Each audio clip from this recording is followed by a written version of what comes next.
Hello, and welcome back to another Writer Wizard podcast. If you saw the title of this video, no, this is not saying there's going to be an ocean that's renamed Sea of Trump. That was just me trying to be clever with my title and combine my main two talking points today. So, from that, let me say my talking points are going to be this.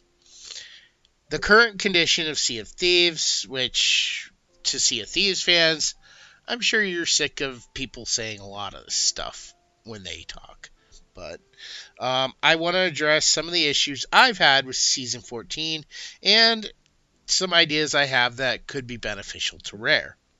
I also want to talk about the future of Trump's presidency since he did win the election and I couldn't be happier.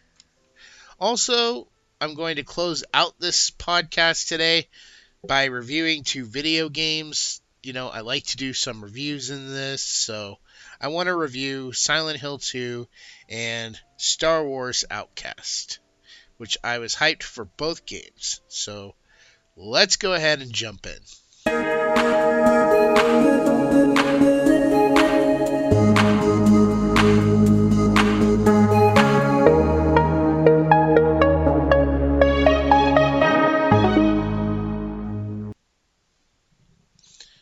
Alright, so getting started on Season 14. As everybody in the Sea of Thieves community knows, Season 14 probably had the worst run of any season we've had in a long time.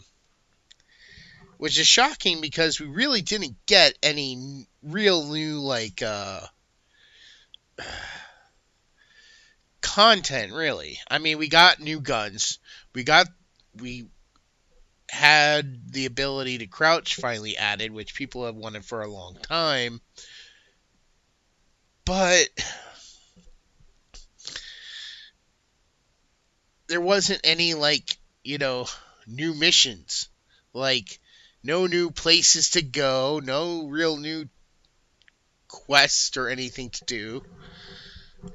Just sneak around and do commendations. I kind of wish they had done something more, created a quest where you had to sneak in and steal a treasure from the Gold Hoarder Vault or something. Some quick tall tale or some kind of something that gives you this real sense of having to use those abilities. Maybe plan out a bank heist or something. Or add a new ship that, because we have the Burning Blade, maybe a more smaller size ship where you have to actually practice getting on board and stealing this treasure before it reaches its destination. Maybe the treasure isn't even worth a lot of gold, but just something to really motivate people. I will say that if you combined the throwing knife with the blow dart, doing any of the forts, any of the PvE events is so much easier now. For solo players, at least. Because mostly that's what I do. I play solo. But yeah, it's just, there is so much that we did not get, and yet this has been the most buggy season going. I mean, we are practically a month in to the... Actually, now we are a month into the season, and they're just now adding in traps and stuff, and who knows how long that's going to stay once they drop it, because the system should be down right now where they're adding that stuff in. So yeah, I mean, it's been really bad, but that's not exactly the biggest thing I wanted to talk about with Sea of Thieves. What I want to mainly focus on is the Hourglass system. Now, as I've mentioned in the past, I watch a couple different live streamers. I talk to people in game. And I actually go around and try to find out how many people are doing PvE, How many people are doing PvP? And a lot of people are still doing the PvP, but they're not even bothering with Hourglass. They don't care. The Ghost Curse, the Skeleton Curse, they don't care. Because there are a lot of cheaters in this game. And Rare is doing what they can to weed out cheaters.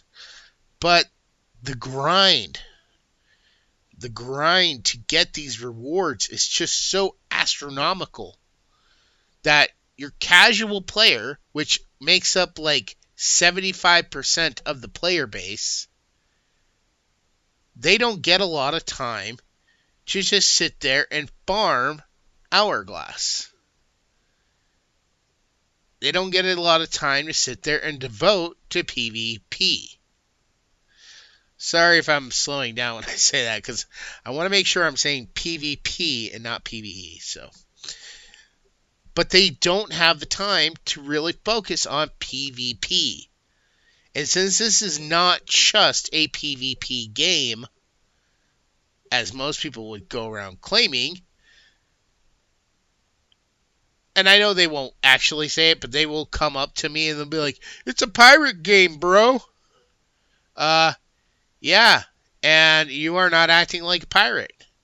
Pirates did not easily turn on each other. I've said this before, and every time I bring up Sea of Thieves, I swear I'm saying this. Pirates did not just go around killing each other for no reason. They had a common enemy. Now, maybe we don't have that common enemy in Sea of Thieves,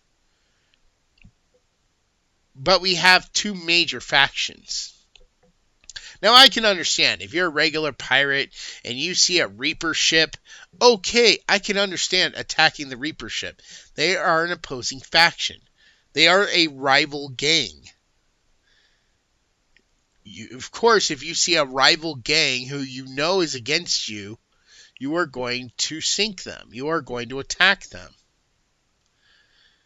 But if they're just pirates, regular pirates, you should be trying to get them on your side. You should be joining up together to take on quests. This is a social game, and yet I have never seen a game that is supposed to be so social be so antisocial. And I'm not saying I'm immune from this. I'm just as part of this as anyone else. I see a ship coming. I'm like, oh shit, I got treasure on board. And I start sailing in the opposite direction. Yes, I run. Even though I don't call it running, I call it keeping my shit to me.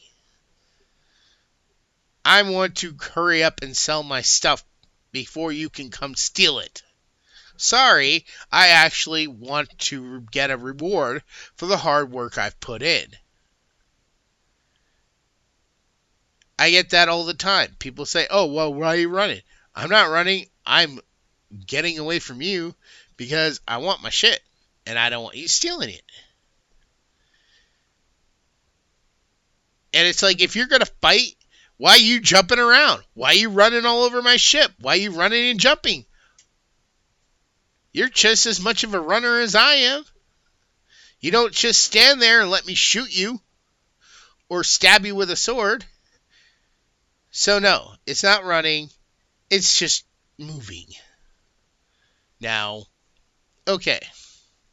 So the normal players, we don't, and that's what I kind of consider myself. I don't have time to sit here and stream for 10 hours a day.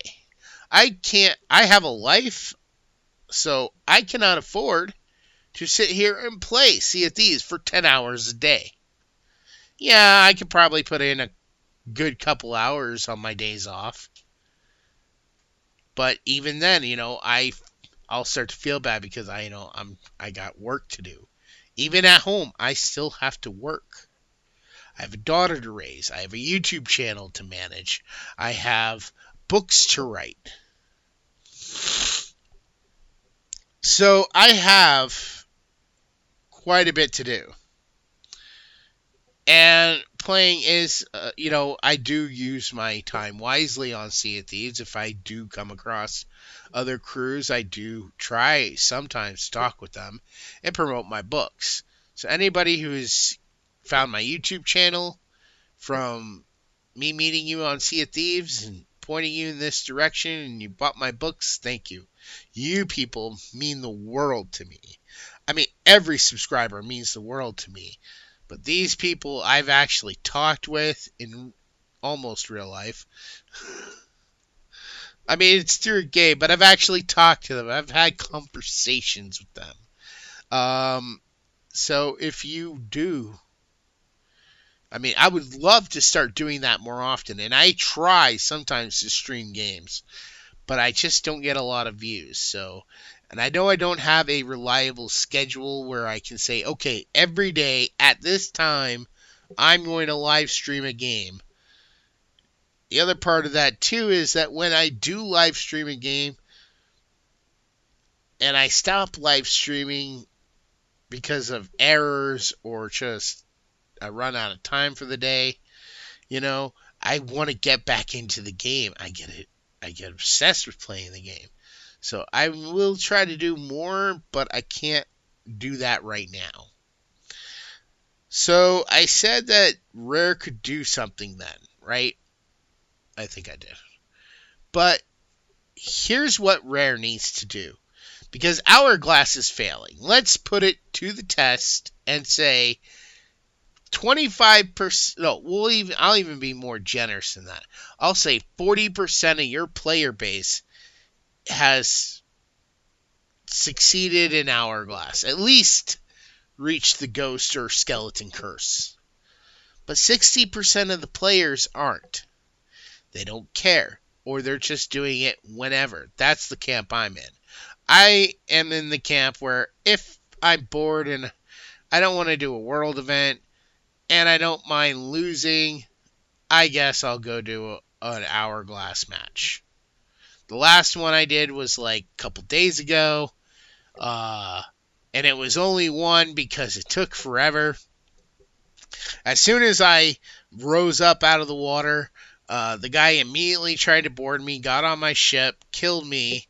I came back, I killed him, got him off my ship, and got myself going again. And the guy tried to launch over and board again, but now I was sailing around him in circles, going at full speed, keeping quite a bit of distance, and the dude wasn't moving. And he was, calling me a runner, but it's like, dude, I'm in a freaking circle. Where am I running to? You mean I'm not going to let my ship stand still and let you board me? I'm not going to sit there like a sitting duck. And every time I got close, I took shots and hit his ship, forcing him to return to his ship instead of trying to his weak attempts to board me. Basically, I came to the understanding that this guy had zero potential at playing the game like it was supposed to be played, meaning he had no sense of naval combat. The only form of combat experience this player had was PvP, and that's why he was trying so desperately to get onto my ship. But I was smart and I was wise enough to keep that distance away. I mean, he didn't even try to sail after me. That's how pathetic he was. He didn't even try to sail after me. He just sat in the middle of the map, basically. Maybe he turned his ship left or right so he could try to aim his cannon to shoot it over to me. But as soon as I would hear the shot, I'd instantly start turning the other way. And it's like, yeah, you're not getting on my ship, dude. Give it up. Eventually, that's what he did after like 45 minutes to an hour. Eventually, he did start sailing, only to sail his ship out of bounds. It's like, okay, I could have sailed around you all day. I could sail circles around you. I'm not very good at PvP, but this dude was clearly not good at naval, which kind of goes along with playing this game in the first place.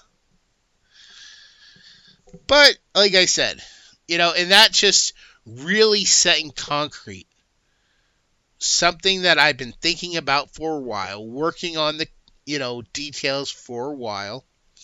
of what Rare could do to fix Hourglass. And it's really actually quite simple. So here's what they can do. First off, pick 4 of the skeleton camps where they hold the Fort of Fortune World event. Okay? Take those 4 camps and make them bigger, taller, actually give them buildings. Like, you can run the Reaper.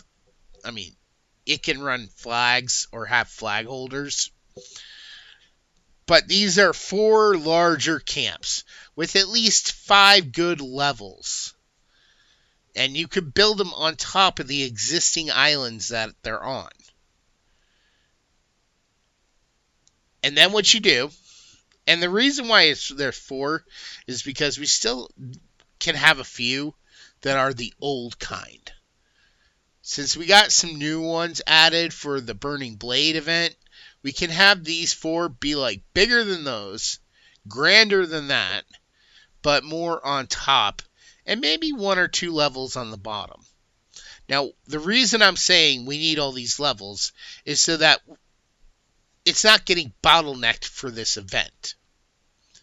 Because this would still be, on the surface, a Fort of Fortune. Anybody who is on this server will see the big skull in the sky with the red cracks and the red eyes glowing, and it will draw them in like it's a Fort of Fortune event.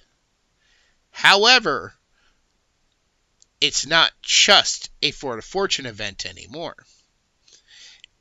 Any that land on this, on one of these, or maybe they always land on this, but to Hourglass players, it will be a different event. What it would be for Hourglass players is a Capture the Flag event. Basically, when you raise your Hourglass and you go to dive below, you will have 2 options. You can have a naval battle against an opposing faction, which will still match you up against your own people for, the people who want to get in quick and just get a quick match. Now, we're going to say, for the sake of this, that winning a basic match gives you 50 experience points in that faction. Losing the match gives you 10 points in that faction. So there's a 40-point difference, and that'll be very important later. Because, like I said, this will be a Capture the Flag event. And I'll get into the details how it works. But if you win this Capture the Flag event, and you're in Hourglass, first off, you get instantly way bigger rewards.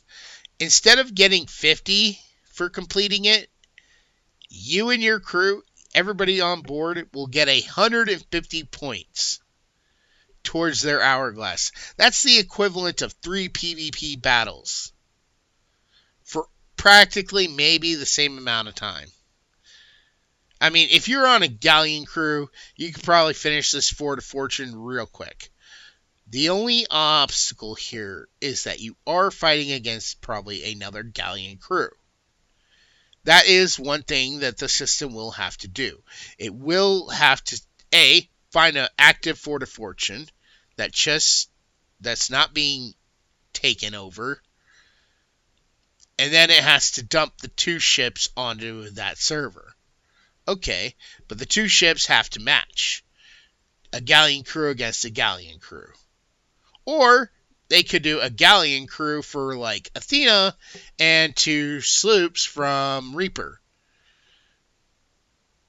Now, your ship will not matter at this point. Your ships are safe. Yes, they can be sunk. I'm going to say that right out the gate. The ships can still be sunk. However, if you are in this event, your ship sinking will not cause you to lose this match. You will not be kicked out of the Capture the Flag event. You will be in it. However, your ship will take a 2-minute respawn period, and it will resurface on the outer edge of the circle, which you cannot leave. If you try to leave the circle, your ship will explode and respawn back at the outer edge. So all you're doing is wasting your own time. Case in point.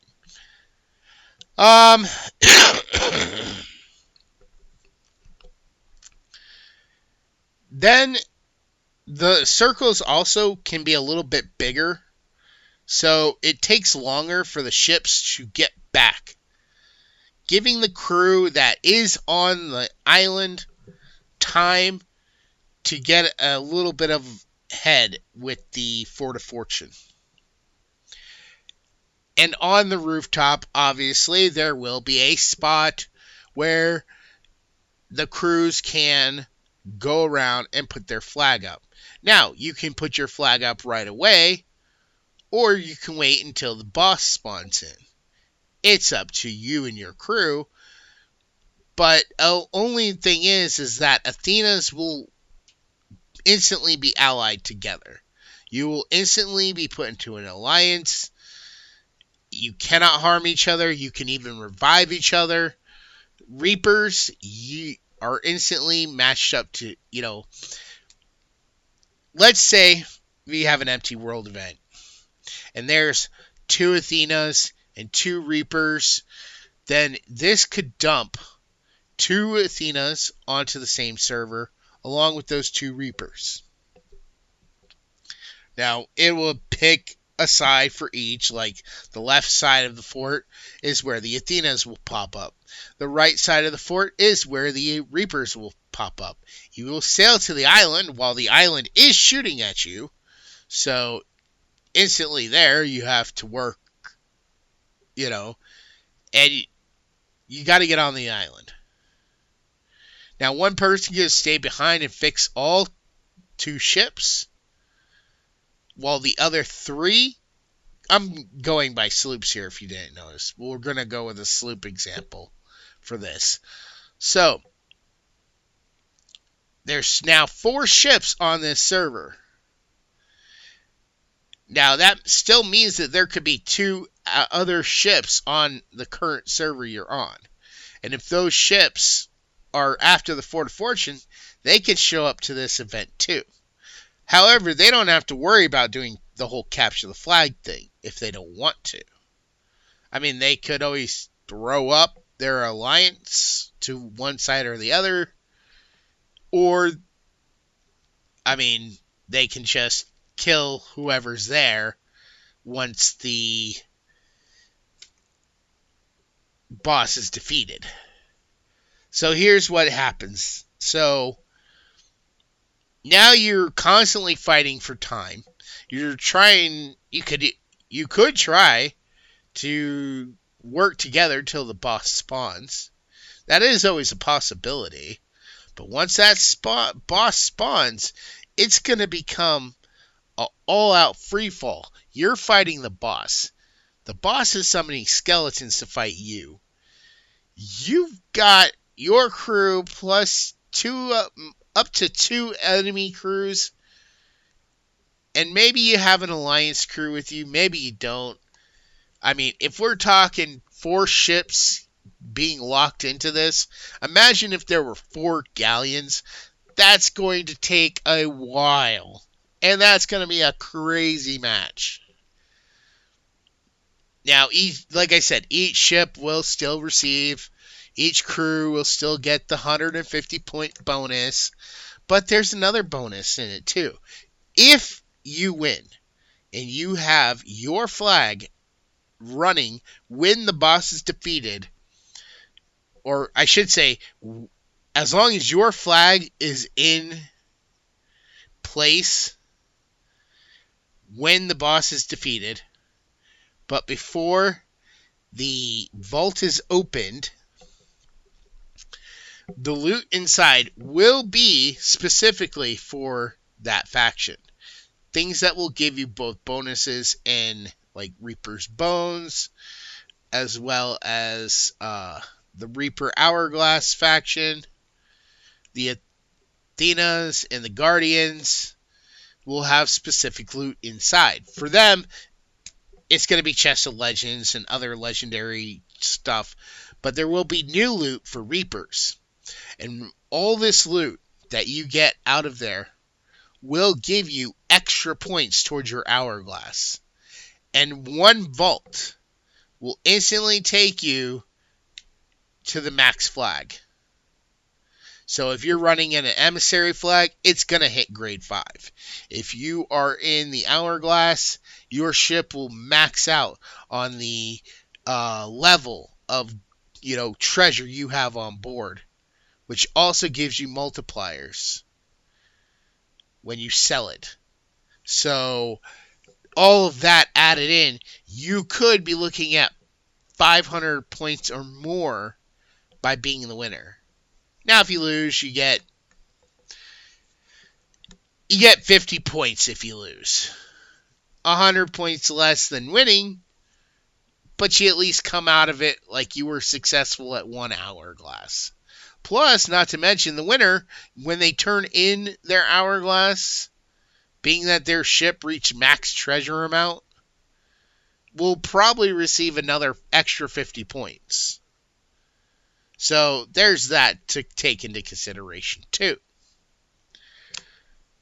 So that is my idea. We need to fix this so we can have a Capture the Flag World event. I've already asked several players. I've gone into live streamers' chats and asked, I went into Hitbo's chat and I asked Hitbo, and he actually said that sounded like a really great idea. People would be more hyped about that than fighting each other. Because people already do this. This is not this isn't something new. People already do this. When a Fort of Fortune goes up and everybody sails towards it, you're just adding an extra layer to it. You're giving it more of a reason, this is going to be more fun with more people. And the fact that you cannot be kicked out really takes down the, I'm just going to get on your ship and sell your ship out of bounds. It's actually going to require people to do more combat on the island. It's actually going to take more effort from those who are playing in the Hourglass and from anybody who's a random stranger who just says, hey, there's some ships fighting over there. I'm going to go check it out. That way the best PvPers in the game, they might actually be I know I'm good, but am I that good? Do I want to go against 4 crews right now? There's 4 crews at this fort. Do I really want to go against them? And some of them might be crazy enough to do it.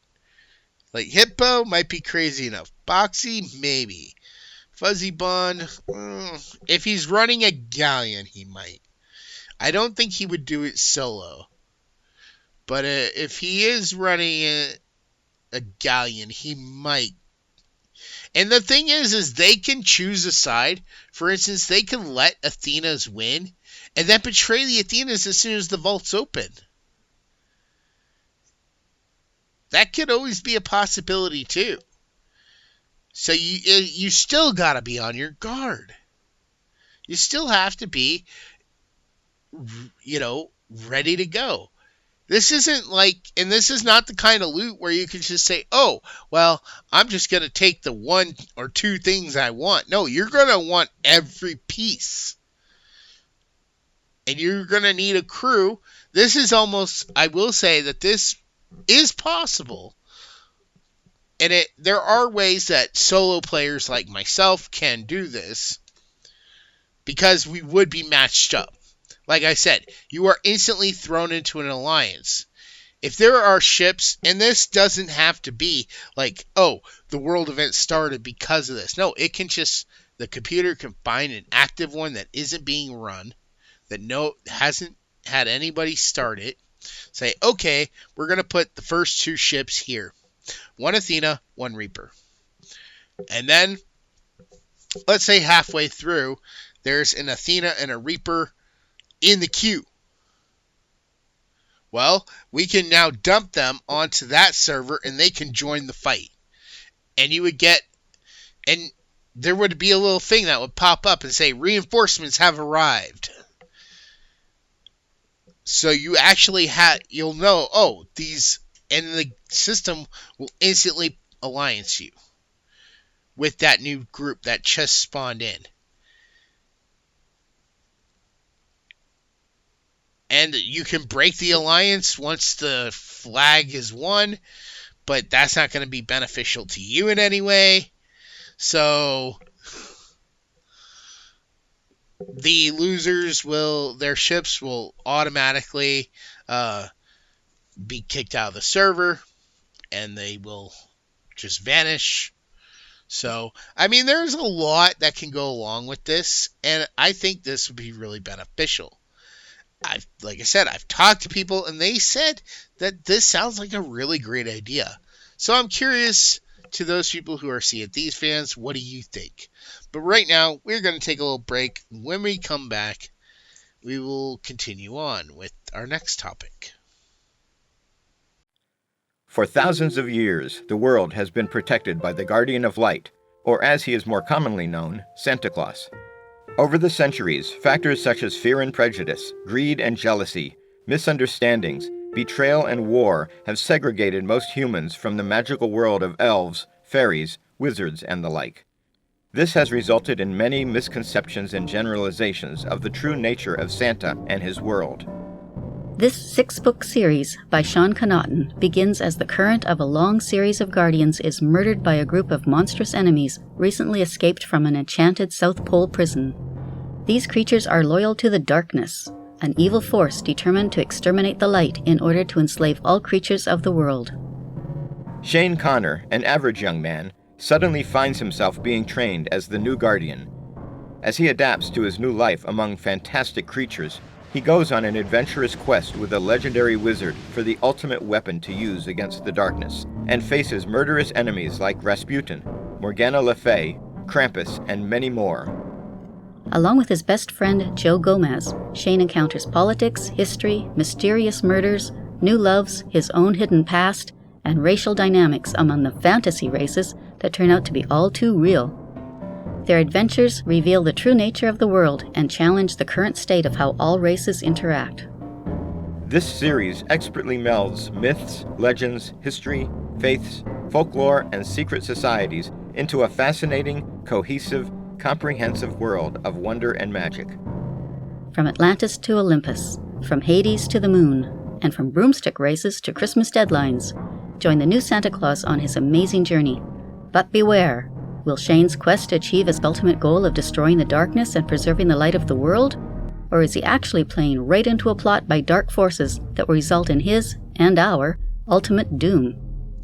So make your list and check it twice for the Guardian of Light book series. Download your audiobook or ebook today from Audible, Amazon, or iTunes.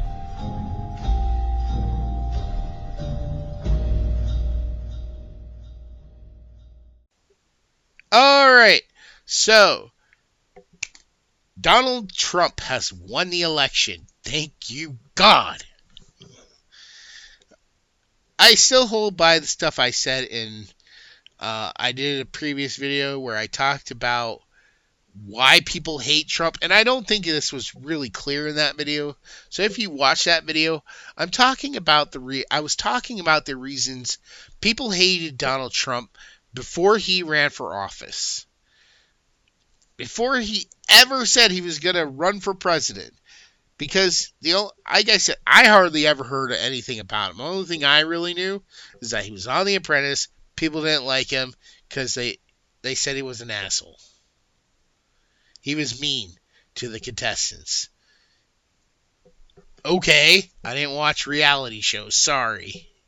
Couldn't get the same hate that the other people had.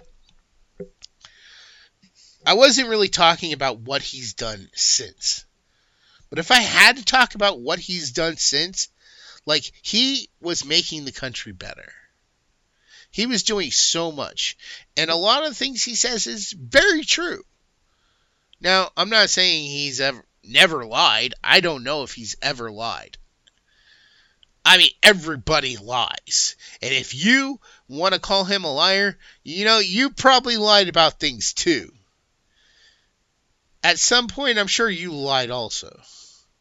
So to all those Democrats who probably lie more than anybody else, don't forget, you have plenty of mirrors in your house you can go look in. But what can we expect from a Trump presidency during these next 4 years? Well, I immediately think that we're going to get a lot more decisive action. Like Donald Trump at this point, see, before he did, I feel, think, okay, I won, I got this in the bag, I'm going to be president for 8 years. He didn't expect COVID. And so he was taking his time. He was trying to gently roll out changes. Get the ball rolling. Show people, hey, look, there's a better way to do this. There's an easier way to do this. Let me show you. Let me give you a hand.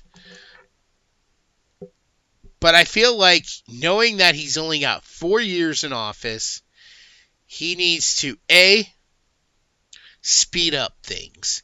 No more taking time, being nice about it. He's got to speed things up. And I think that's what we're already starting to see.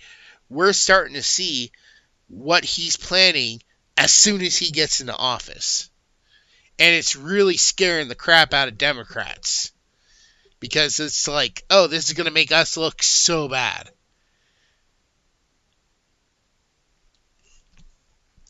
I mean, he's going to deal with the immigration problem. And I don't understand why the left doesn't get this. First off, if you're white and you were born in this country,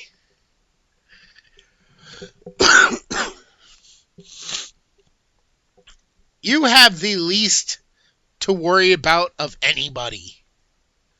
Maybe if I was president, you'd have something to worry about. Because if I were to find out you were being a traitor to this country by disrespecting it, saying, oh, America sucks, well, then I'd be kicking you out.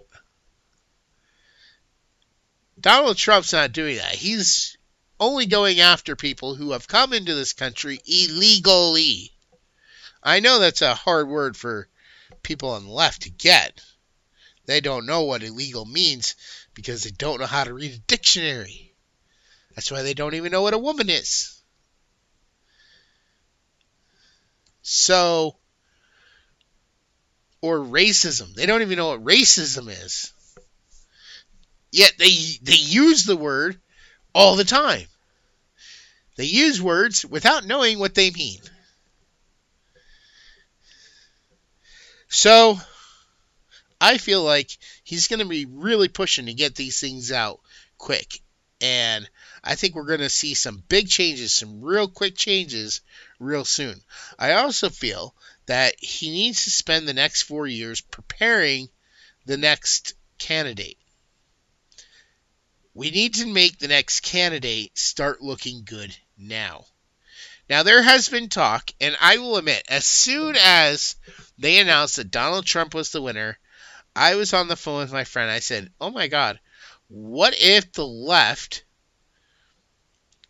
makes Biden step down, makes Kamala Harris president for the remaining part of Biden's term? And we were talking, and we realized, yeah, that could actually happen. They could do that. Would they do that? We didn't think so. But then I started watching, videos coming out over the last 2 weeks, and it seems like that this might be a serious consideration.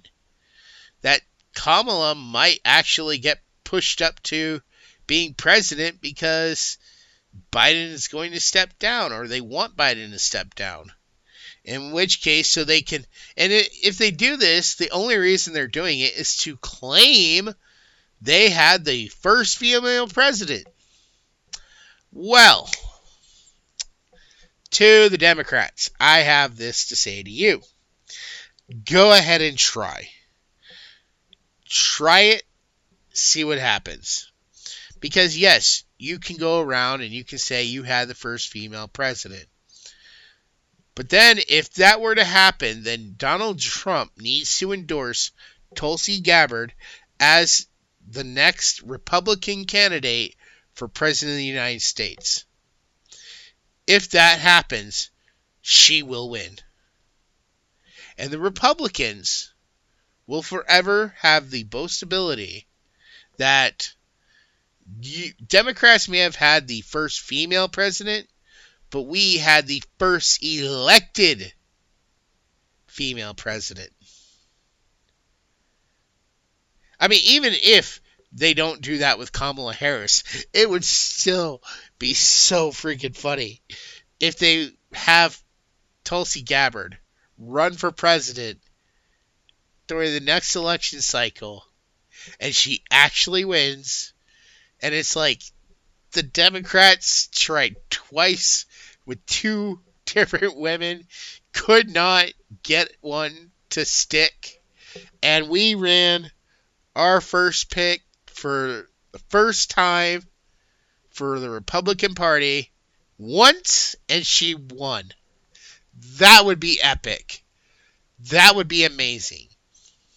And if you don't know, Tulsi Gabbard started off on the left, but has slowly transitioned to becoming Republican because she saw how crazy and stupid the Democrat Party was. I also think that before we have another election, I think the election needs to be fixed. I think the whole election system is stupid. And I did some research. And, this should be something that the left, the Democrats, how against racism they are, how against slavery they are, how people on the left hate all the systemic racism and building things upon slavery, yet they have no trouble with the elections, because the whole electoral college system was because of slavery. It was meant to favor the states who still had slaves, to cut slaves out of it, from what I gathered. But here's the thing. Here's how Trump needs to fix the election system. First off, you have to show up. You have to register to vote. You have to show up. And then you have to vote in your state. Once you do that, all the states' votes are then counted. I know this sounds exactly like the one we have, but hold on. Then I'm going to just go red or blue. I'm not going to say Republican or Democrat here. I'm just going to say this many red, this many blue. Then, after all the votes are counted up, they're split into two piles, red and blue. If the red side has 500,000 votes and the blue side has 450,000 votes, the state is red. Just like on election night, when you're sitting there and you're watching and the states turn colors, red or blue, that's what happens. And for this system, I'm going to say, we're going to keep Washington, D.C. as its own state, as its own thing. Every other state is going to be one system. Tennessee has like 3. No, we're not doing that anymore. Tennessee is 1. North Dakota is 1. California is 1. Maine is 1. Everybody is 1. Except for Virginia, where you will have Virginia, and then you'll have that little niche, which is Washington, D.C., and they will be their own. Only reason why is because you need 51 for this voting system to work. You need an odd number so that this voting system works. So then, after all the states' votes are counted up and turned in, and all the states are turned to either blue or red, anybody and their mother could count up those states. If you have 26 red and 25 blue, Republican Party wins. Whoever the candidate for president for the Republican Party, they win. Each state is 1 point. None of this, California gets 53 points. New York gets 36 or whatever. I looked at the numbers a while back ago. I'm not going to look them up again. But yeah, none of this, because North Dakota was 3 points. I'm like, are you kidding? My buddy, he was like, yeah, but that's not fair to the people in California. There's more people that live there. I don't care. And it's going to be the same no matter where you live, no matter what you do. If you live in a state that's highly populated, well, don't put all your eggs in one basket. Common sense. If the Democrats really want to win, maybe they should spread out. Not just occupy all the biggest states with all the biggest cities. Spread out. But is that enough? Because I looked at the maps for the last several elections, and yeah, it's been close, but red's been way more prevalent in the map than blue.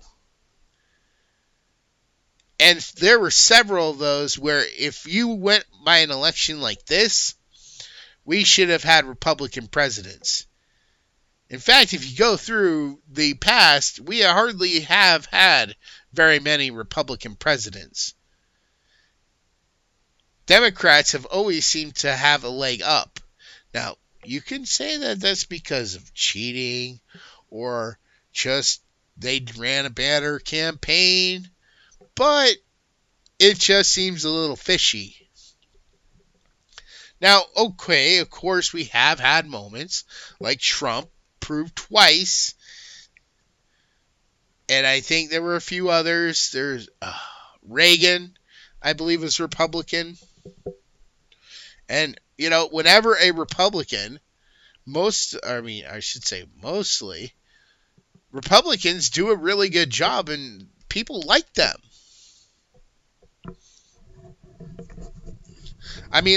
Everything I've ever heard about Ronald Reagan is always positive.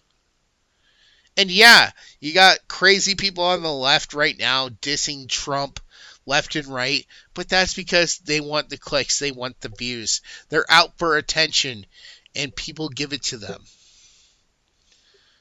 But they don't care that attention is negative. They just want the attention, and you give it to them. That's why I just watch, by doing that, it actually is funny, because it turns around and gives the right more clickbait, more views than what the people on the left are getting. Because then people on the right, like Matt Walsh and them, they will actually show, I have never watched any of these leftist videos, but I will see it on a Matt Walsh thing where he's like, oh, look how crazy this person got. Look at how stupid this person's being. And it's like, yeah, that is pretty dumb. Right after Trump won, people were posting, so many negative videos. Crying and wailing about having lost. It's just ridiculous. So that's my thoughts. That's what we need to do. We need to get rid of this whole electoral college system and just go to it. And then, here's the thing. My system is simple and easy. You vote, majority votes, that's what your state is. You pick red or blue. And that's what your state is. And I'm not saying you actually pick red or blue. You are voting for like Kamala or Trump. But based on who got the most votes, depends on what color your state's going to be. And then at the end of the day, the states are counted up and it's boom. That's what it is. And there's no sense of cheating. And you can still have, if you must, you can still take in a popular vote. I mean, it wouldn't count for anything, but you can still have it around. Maybe have it to prove that there's no cheating going on. But that's my idea. That's what I think we should do for the next election and moving forward. It's probably the best idea to fix the voting system. At least, I mean, unless people can come up with something else. Please, God, do not have voting go through Twitter or social media. That would instantly be cheated on so freaking badly. But we're going to take a quick break. When I come back, we are going to review 2 quick games, and then that'll close this out. See you in a little bit. Looking for something to pass the time? Need something good to read or listen to? To get you ready for Halloween. Do you like famous slashers like Jason, Freddy, Michael, or Ghostface? Do you wish there was something new and original that you could read on your phone or tablet? Or perhaps you like to grab a scary book and read by candlelight? Check out these short stories, written by Sean Connaughton. When a mildly abusive man mistreats his bride-to-be on Halloween night, his neighbors decide to teach him a lesson. A lesson he won't soon forget when he finds himself in the witch's hole. And narrated by me, Tara Klein. A Seattle detective, Scott Grimes, investigates a string of odd murders. But where this case ultimately leads him, he could never have predicted when he crosses paths with the legal murderer. And narrated by me, Brad Letson. Join the Dunn family as they make their way to a vacation home for a weekend trip. However, when the sun goes down, things seem to get just as dark inside as outside. Stay with the Dunns and see if you can make it through The Mansion. Audiobook narrated by Dylan Poor. This story follows Sir Godwin as he and a small group transport a lovely princess out of a soon-to-be war zone, and as they travel they must pass through some woods. However, things grow darker and more sinister the deeper into the woods they go, and they find what some believe to only be known as the Legend of Fort Blood. Narrated for you by Angela Strauman. So, turn out the lights, light a candle, grab your phone or tablet, and download your ebook or audiobook now. Currently available all year round on Audible, Amazon, and iTunes. So don't miss out, and grab your copy today.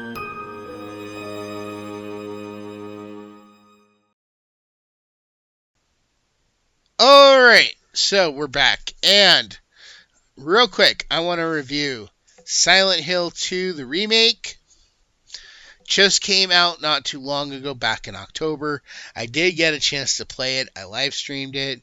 I didn't live stream the entire thing, mainly because I wasn't getting any views. But if I did get views, like if I had gotten views on the rewatch, like if more people had rewatched it, I probably would have gone back to live streaming it. I was also having a lot of issues towards the end too with my live streaming, where I was like, I'd be on and then I get kicked off after like playing for a half hour or 45 minutes. I don't know if it was my internet or my PS5 or what, but Yeah. I would give this game a 10 out of 10. It is still great. It's still got that great story. Sometimes the graphics, I felt like were changed a little for the worse, but for the most part, the graphics are pretty damn good. For something that's 80% bog, the graphics are still really good.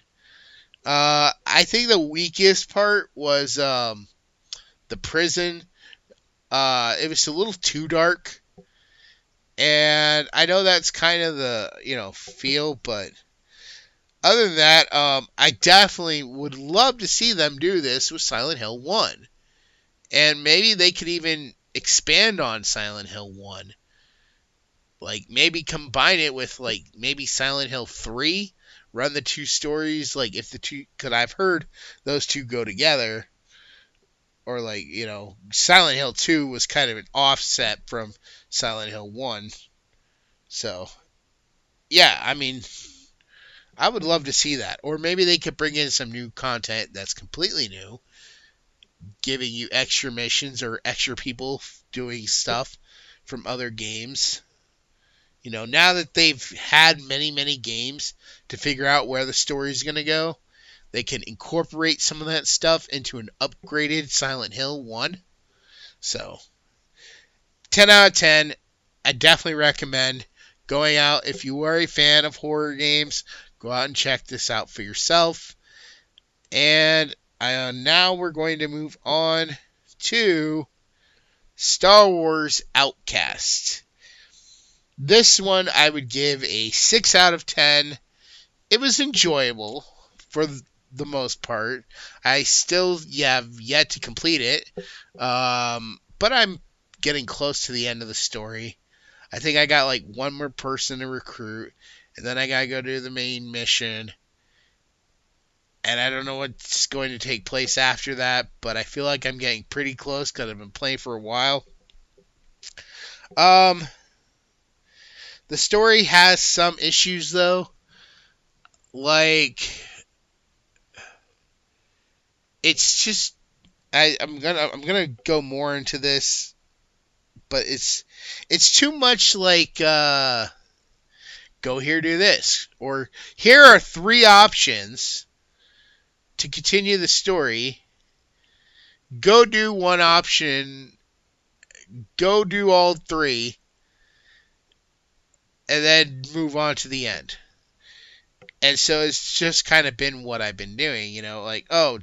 And then the other thing, too, is they like, oh, well, you have 3 factions you could join up with. Or you can make all 3 factions love you. Or all 3 factions hate you. Or you can work with one faction to bring down another faction. Yet, the very first planet I went to after the starting planet, and I don't mean like the tutorial planet, like there's a tutorial planet, then there's the starting planet where you're getting your ship fixed up and back into space after crash landing, and then you got 3 different planets to go to from that point. Well, the very first planet I went to immediately said, okay, here's a 4th group, and the 4th group hates the group you're currently working for, because I picked Crimson Dawn, and I'm like, oh, great. So this is going to bring down all the benefits I got from raising up my Crimson Dawn reputation is now going to sink because I got to work with these people. Luckily, something came in at the end which still let me bring Crimson Dawn back up, but I think I suffered like 1 or 2 hits to my reputation with them. So it was just like, this is ridiculous. I think the whole reputation system needed to be fine-tuned a little bit better.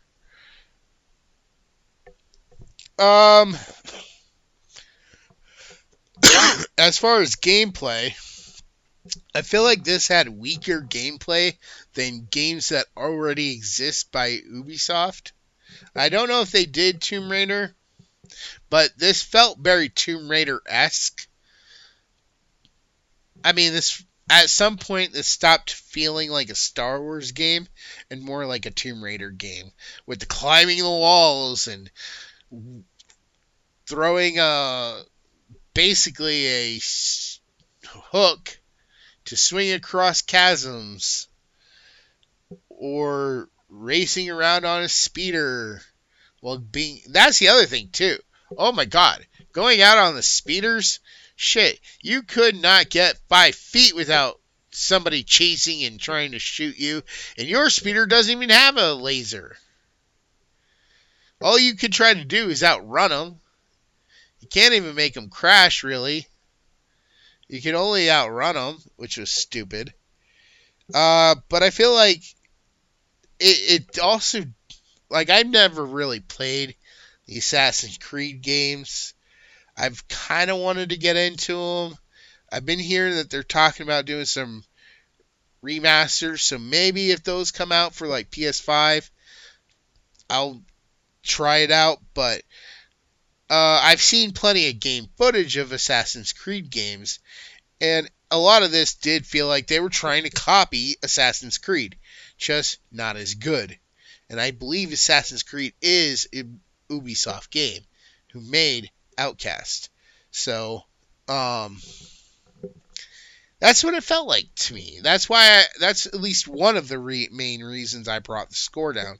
Aside from the story issues and for the gameplay, the other big issue for me was that it did not have an open enough world. Like, yeah, you're in this like little valley, you can only go so far, and yeah, it's an open space, but there's no real reason to really go out to any place except for go to this city, come back to your ship, go to this city, go to this cave, go back to the city, and it just keeps you around the city for the most part. Once you get into space, you can't even, like, if you're on a mission, you can't say, oh, look, there's something shiny, or there's something going on over there. Let me go check that out real quick on my way to this other thing. No, you have to stay in your little box, or you have to land on the planet, or fail the mission. So, the flight, I was at least thinking, like, it would have been cool more if it had been, like, let's say, No Man's Sky. Yeah, you're not going to have a big galactic map, and you can't fly around the worlds, maybe, as much. I mean, you can't just land. If you're going to get close, you have to land in your area. But at least the space. Like, they could have had it like, oh, you go from the moon to the planet to a space station. But if you want to move on to another planet, you have to, like, hyperdrive there. That would have been a little bit cooler if it was more open world, at least in that part of space. Similar to, like, No Man's Sky, where you can go to different places. And they're really, if you weren't going to the planet or a moon, then you were going to a space station run by the Empire, which always seemed bigger on the inside. So they, I guess, got these space stations from Gallifrey. So, ultimately, though, I think what really brought this score down for me was just I did not really like the main character. She was very unlikable. I mean, they try to endear you to her, but there was moments where someone's like, oh, this area could be dangerous. You should take the droid I sent you, as backup. And she's like, no, I'll think about it. Okay, no, I'm not doing it. Screw you, I'm going alone. And it's like, why? Also, I kind of wish we could have, there was more of an option to pick the crew. Develop relationships with characters in the game, and then later those characters, you could recruit them to actually become part of your ship. Actual crew for your ship. And you have to find, a mechanic. You have to find a weapons officer. You have to find, not just get the ones you're stuck with, because it's part of a mission. But that would have been cool, but they didn't do that either. So I feel like there was a lot open for this, and maybe if they do another one, like an Outcast 2, that's something they could take into consideration.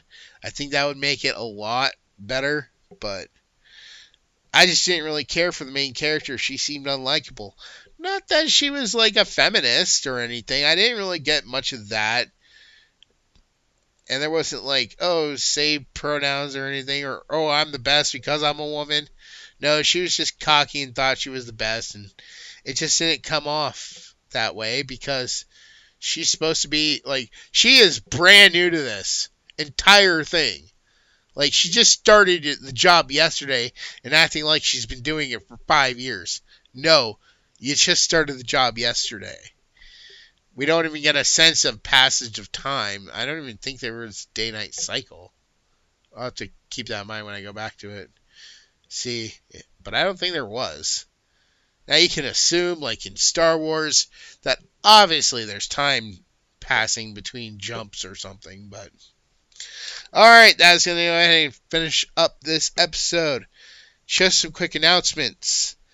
This Thanksgiving, we are going to be doing a review of the movie Thanksgiving, horror movie from a little while back ago. During that, we will also bring you a special gift where you can watch us put up our Christmas tree. And I will be announcing the contest winners of my little book series. So, if you want to enter, you only have until Wednesday to do so. With that said, also on Thanksgiving, I will be dropping our first short review of a Charlie Brown Thanksgiving special.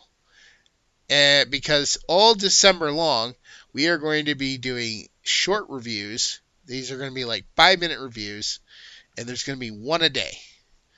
So, and we're going to cover as many Christmas specials or episodes from TV shows that we can pack into those days. So, if you have not, please check out my book series, The Guardian of Light. Subscribe to the channel. We got a lot of great stuff coming. And with that said, I will see you all next time. Bye.